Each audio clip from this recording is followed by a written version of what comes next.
హరి ఓం. ఈనాటి మంత్రము ధ్వస్త దుర్నిమిత్త. అపశకునములను వాటి వల్ల వచ్చే దోషములను నాశనము కొనర్చువాడు.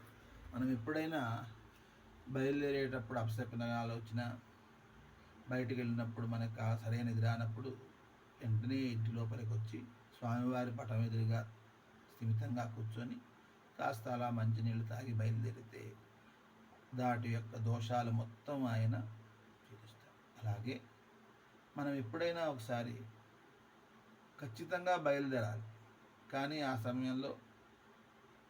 సమయం సరిగ్గా లేదు. మనం ఆ టైంలో బయలుదేరితేనే మనం అక్కడికి చేరుకోగలం, అక్కడ ఉన్నటువంటి ముఖ్యమైన పని జరగాలి.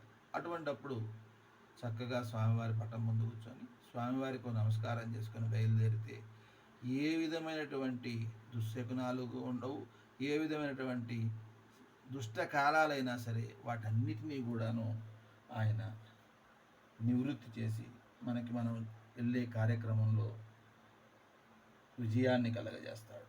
అటువంటి శ్రీ వెంకటేశ్వరుని పాదపద్మములకు నమస్కరించుతున్నాను. మంత్రపఠనం. ఓం ధ్వస్త దుర్నిమిత్తాయ నమః. ఓం ధ్వస్త దుర్నిమిత్తాయ నమః. ఓం ధ్వస్త దుర్నిమిత్తాయ నమః.